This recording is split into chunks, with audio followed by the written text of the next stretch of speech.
Navigating setbacks, learning from failure and maintaining long-term progress. Embracing setbacks as learning opportunities. Redefining failure. The 1999 loss of the Mars Climate Orbiter, a mission valued at $125 million, serves as a profound lesson in professional growth. Its demise was traced to a unit conversion error. One engineering team used imperial units while another assumed metric. Instead of obscuring the mistake, NASA conducted an exhaustive public investigation, openly documenting the precise points where assumptions failed. This transparent analysis transformed a costly error into critical insights for future interplanetary missions, fundamentally altering how the agency approached inter-team communication and verification protocols. Failure isn't the opposite of success. It's the raw material from which competence is built. Every setback encodes information about what went wrong and how to prevent recurrence. Yet most of us treat mistakes as emergencies requiring immediate burial rather than data requiring careful examination. This reflex turns instructive moments into shame, fueling the anxiety that drives procrastination. This distinction is profound. When we interpret failure as a verdict on our worth, each mistake evidences fundamental inadequacy, making future attempts invitations for humiliation.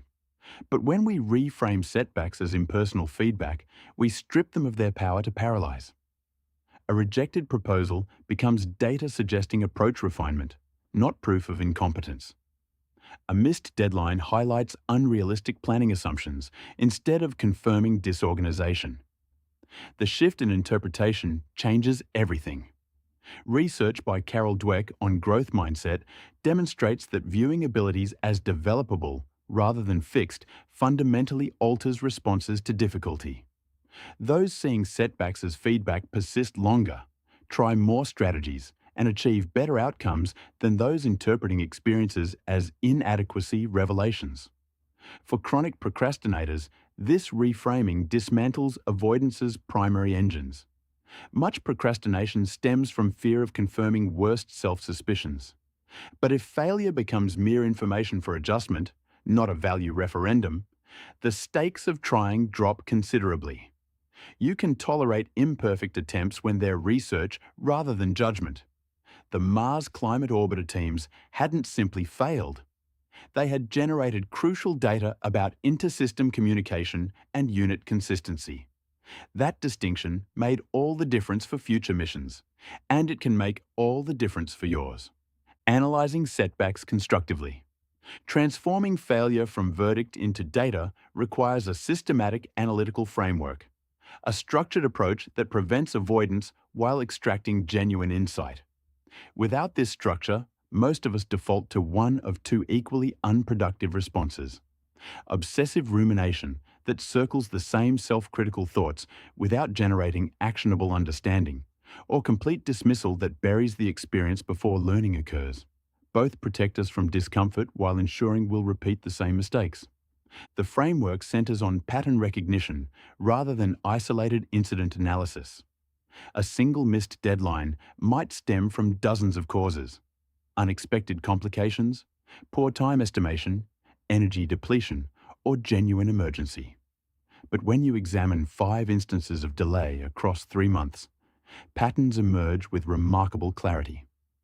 Perhaps 4 of those 5 occurred on projects lacking clear success criteria, or 3 followed nights of inadequate sleep, or all involved tasks requiring skills you've been avoiding developing. This pattern-focused approach demands documentation, which initially feels counterintuitive to procrastinators already drowning in shame. Yet the act of recording transforms emotional reactivity into objective observation. Within 24 hours of a setback, capture 4 specific categories of information: the triggering context, what preceded the avoidance or failure; the emotional state, anxiety, overwhelm, resentment, fatigue; the behavioral response, what you did instead of the intended action; and the consequence pattern, immediate and delayed impacts. This isn't journaling about feelings. It's forensic data collection, treating your behavior as a system to understand rather than a character to judge. Over time, typically 2 to 4 weeks of consistent tracking, your unique trigger landscape reveals itself. You might discover that perfectionism paralyzes you specifically on visible work subject to peer review, while private tasks trigger procrastination only when they lack external deadlines. Or that energy depletion drives a significant portion of your delays, suggesting the problem isn't motivation, but sustainable work rhythms. During my years managing renewable energy projects, I watched team members avoid delegation not from control issues, as initially assumed, but from unclear role boundaries that made requests feel like impositions. A completely different problem requiring completely different solutions. The framework's power lies in replacing global self-criticism, I'm undisciplined, with specific addressable variables. I delay tasks requiring skills I haven't formally developed. This specificity transforms overwhelming character reformation into manageable behavioral adjustment. You're not fixing yourself, you're debugging a system. Analysis without action, however, merely creates sophisticated procrastination. The framework's final component involves translating patterns into preventive protocols, concrete if-then rules targeting your dominant triggers. If unclear success criteria predict your delays, then establishing explicit completion standards before starting becomes non-negotiable. If energy depletion drives avoidance, then task scheduling must account for your documented energy fluctuations, not idealized productivity fantasies. These protocols function as early intervention systems, addressing vulnerabilities before they cascade into full avoidance cycles, turning insight into infrastructure that supports lasting change. Transforming insights into action. Recognizing patterns means nothing if they remain filed away as interesting observations. The difference between insight and transformation lies in implementation architecture, the specific structures you build between understanding and action. Most procrastinators possess remarkable self-awareness. They can articulate exactly why they delay, which triggers paralyze them, and what conditions enable their best work. Yet this knowledge changes nothing because awareness without systematized application simply adds another layer of shame when familiar patterns repeat. The stakes of this gap are profound. Each cycle of insight without change deepens learned helplessness, the corrosive belief that understanding yourself makes no practical difference. Research by Dr. Martin Seligman on learned helplessness demonstrates that repeated experiences of ineffective action, where individuals know what to do but cannot seem to do it, eventually convince the brain that effort itself is futile. Seligman and Meyer, 1967. This is where actionable translation becomes essential. The method involves 3 distinct steps: converting each insight into a concrete behavioral experiment, defining the smallest possible implementation, and establishing a rapid feedback mechanism to assess what actually works in your specific context. Consider a common insight. I procrastinate on important projects because I fear they won't meet my standards. The typical response involves resolve, deciding to just start or stop being such a perfectionist. These responses fail because they lack specificity and measurability. An actionable translation instead might look like this. For the next week, I will spend exactly 15 minutes on this project each morning, with the explicit permission to produce deliberately imperfect work. I will track whether starting becomes easier and whether my anxiety decreases. This approach transforms vague awareness into a testable hypothesis with clear parameters and measurable outcomes. The power of small, informed adjustments cannot be overstated. Major breakthroughs rarely arrive through dramatic overhauls. Instead, they emerge from systematic experimentation, adjusting one variable at a time, observing the results, and building incrementally on what proves effective. This iterative approach honors the complexity of human behavior while maintaining realistic expectations about the pace of genuine change. Your setbacks contain the blueprint for your breakthrough, but only if you're willing to extract the lessons methodically and apply them strategically. This requires patience, precision, and a commitment to treating personal development as the serious project it deserves to be. Adjusting strategies for resilience. Identifying recurring obstacles. Obstacle patterns operate differently than isolated setbacks. Where a single failure reveals specific circumstances, recurring patterns expose the architectural flaws in how you approach work itself, the invisible scaffolding that consistently collapses under predictable conditions. Pattern recognition requires distinguishing between symptoms and systems. You might believe your problem is starting projects late, but that surface behavior often masks deeper structural issues. The deadline you missed wasn't really about poor time management. The email you avoided sending wasn't actually about being too busy. These surface symptoms point to something more fundamental in how you engage with certain types of work.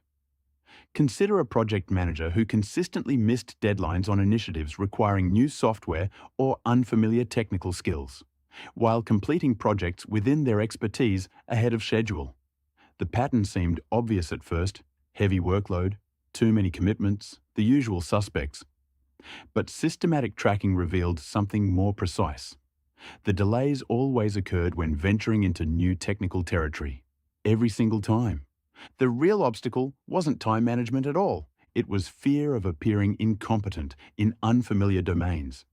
This manager had built a career on reliability and expertise. Stepping into unknown technical territory threatened that identity in ways that simply being busy never could. The solution wasn't better scheduling or delegation. It required targeted training, permission to be a beginner again, and explicit acknowledgement that learning curves are legitimate parts of professional growth, not character flaws to hide. Your patterns work the same way. The obstacle you think you have is rarely the obstacle you actually face. Track what consistently derails you, not just what occasionally goes wrong. Notice which projects attract your energy and which ones drain it before you even begin. Pay attention to the stories you tell yourself when delay becomes inevitable, because those narratives often contain the truth your conscious mind prefers to avoid. This analysis isn't about self-criticism, it's about precision. You can't adjust a strategy until you understand what's actually breaking down. The clearer your diagnosis, the more targeted your intervention can be. Reframing setbacks as feedback.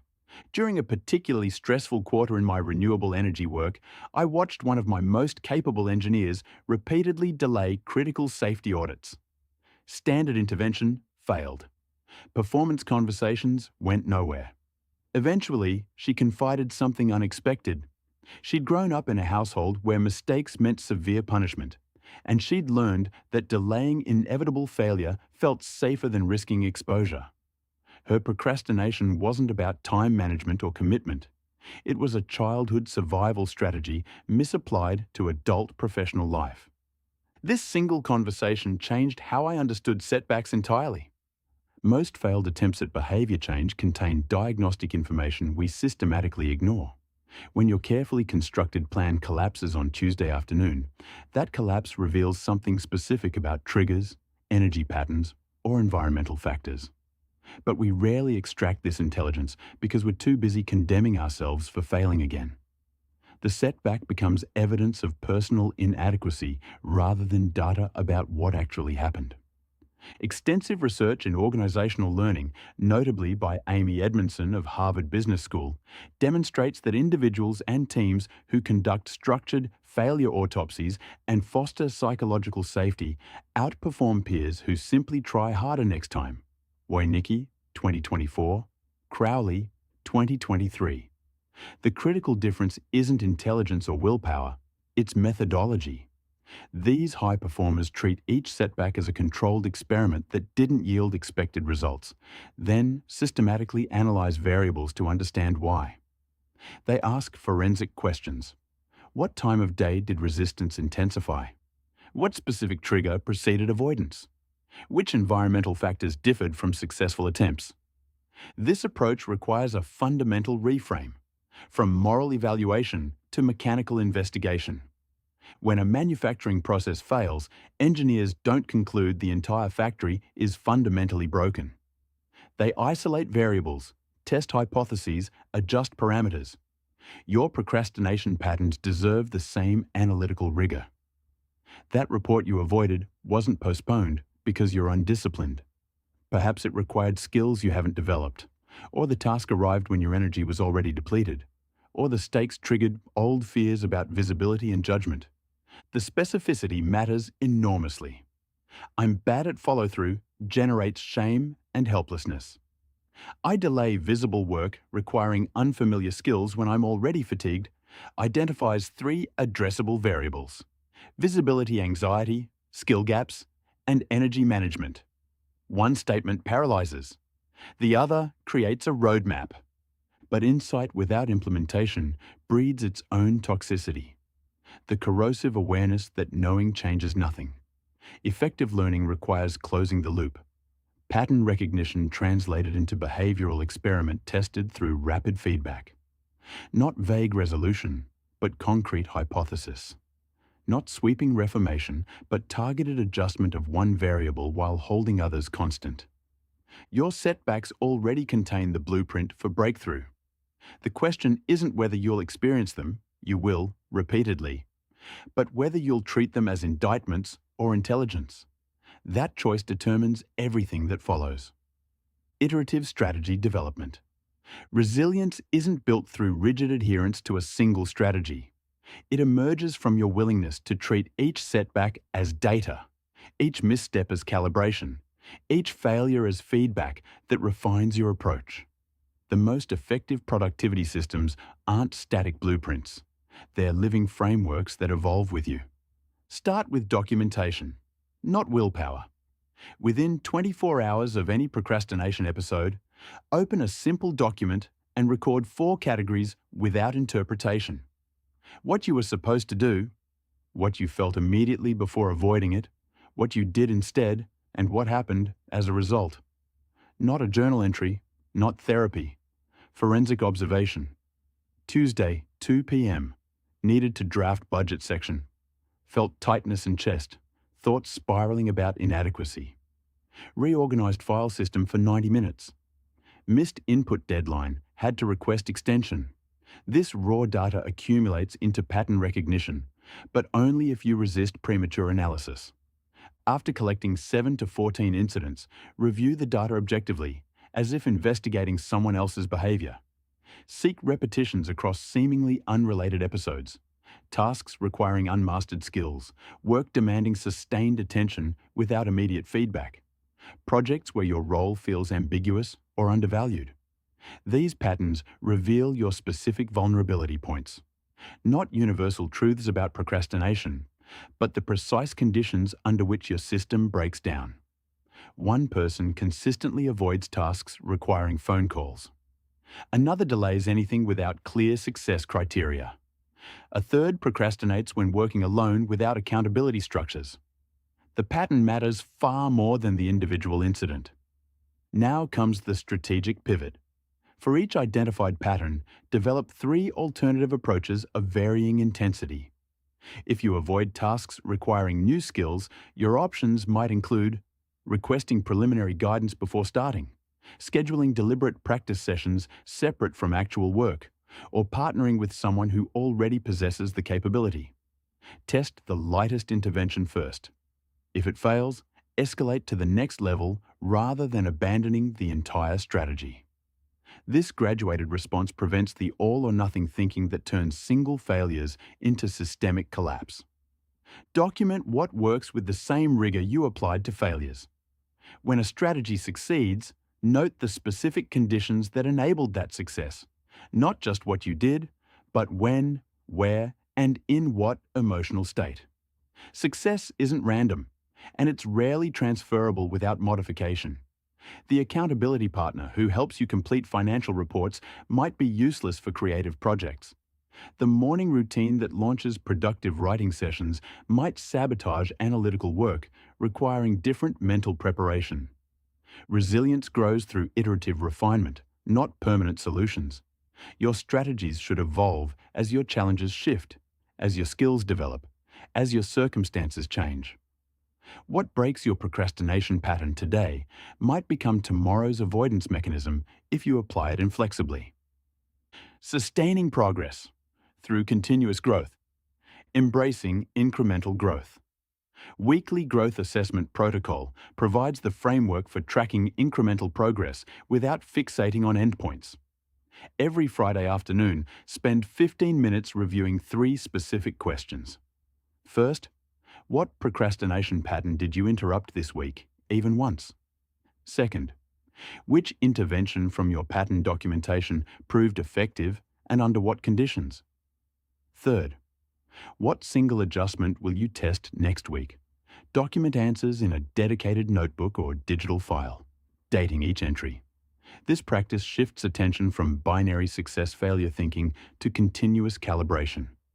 Most people abandon progress tracking because they design systems that demand perfection. A growth assessment acknowledges reality. Some weeks you'll interrupt patterns 3 times, others 0. The value emerges from longitudinal data, not individual snapshots. The pattern of progress over months reveals far more than any single week's performance. Begin each day with a 5-minute future self-connection exercise. Visualize yourself 1 year from now, having successfully navigated the setbacks and maintained momentum despite inevitable obstacles. What advice would that future version of you offer about today's challenges? This isn't abstract visualization. It's strategic perspective taking that helps you make decisions aligned with long-term growth rather than immediate comfort. After particularly difficult weeks, resist the urge to overhaul your entire system. Small course corrections outperform dramatic reinventions. If you procrastinated on 3 important tasks, don't conclude that your approach is fundamentally broken. Instead, examine the specific conditions surrounding those instances. Were you overscheduled, emotionally depleted, unclear on priorities? Each setback contains diagnostic information, not evidence of failure. Momentum compounds through consistency, not intensity. A modest habit maintained for 6 months transforms your baseline capabilities far more effectively than an aggressive sprint that collapses after 3 weeks. Lally, 2010. This principle directly contradicts the quick fix mentality that initially drew many of us to productivity advice. Real transformation requires patience, strategic foresight, and the willingness to value incremental progress over dramatic breakthroughs. Create a setback response template you can reference during challenging periods. When motivation wanes or progress stalls, having a predetermined process prevents reactive decision-making. Your template might include: review recent wins to counteract negativity bias. Rosen and Roisman, 2001. Identify the smallest possible productive action. Reach out to your accountability partner. Revisit your original motivation for change. This structured response transforms setbacks from catastrophes into manageable moments requiring only your next intentional choice. Long-term progress isn't linear, it's iterative. Adaptive learning strategies. Sustaining progress isn't about rigidly following a plan until it either works or breaks. It's about learning to adjust your course as circumstances shift beneath your feet. I learned this the hard way managing renewable energy projects where timelines collapsed, resources vanished, and stakeholder priorities shifted overnight. The teams that succeeded weren't those who stubbornly clung to their original blueprints. They were the ones who treated each obstacle as new information, recalibrating their approach without losing sight of the destination. Adaptive learning strategies are what separate temporary wins from lasting transformation. These strategies acknowledge a fundamental truth. The person you are today will encounter challenges your past self couldn't have anticipated, and the solutions that worked last month may not serve you next week. This isn't failure, it's evolution. The first principle of adaptive learning is responsive assessment. When you encounter a setback, resist the urge to either abandon your entire system or double down on what isn't working. Instead, ask 3 critical questions. What specific circumstance triggered this obstacle? What assumptions in my approach no longer hold true? What small adjustment would address this new reality without dismantling my entire framework? I remember a project manager on my team who struggled with procrastination on strategic planning tasks. Her initial system, blocking Friday afternoons for deep work, collapsed when unexpected client emergencies consistently invaded that time. Rather than declaring herself a failure or forcing the broken system, she adapted. She shifted to early morning planning sessions 3 days per week, recognizing that her energy and available attention had different patterns than she'd originally assumed. The goal remained the same. The pathway evolved. Second, build what I call flexibility anchors into your productivity approach. These are non-negotiable core practices that ground you, surrounded by methods you're willing to modify. Your anchor might be a daily reflection practice or a weekly review session, something that helps you monitor what's working. Everything else becomes negotiable based on what you're learning about yourself and your circumstances. Consider the difference between "I must complete my most important task first thing every morning" and "I must complete my most important task during my peak focus window, wherever that falls."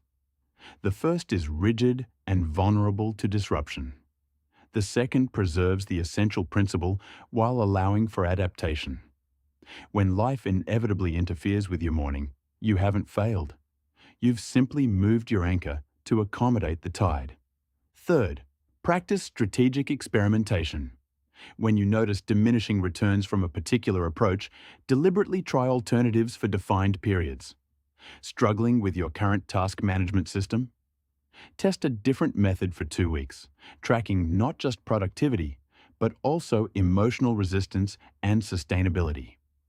This transforms frustration into data collection, shifting your mindset from "nothing works for me" to "I'm discovering what works best for my current situation." The courage to adapt also requires releasing the myth that successful people find one perfect system and stick with it forever. In 2 decades of leadership, I've watched countless high performers continuously evolve their approaches as their roles, responsibilities, and personal circumstances changed. The consistency wasn't in their methods, it was in their commitment to remaining effective. Finally, recognize that adaptive learning builds momentum precisely because it prevents the all-or-nothing crashes that derail progress. When you're willing to adjust rather than abandon, small setbacks remain small. You maintain forward motion, even if the path curves more than you'd planned. This resilience, this capacity to bend without breaking, is what transforms short-term improvements into lifelong growth.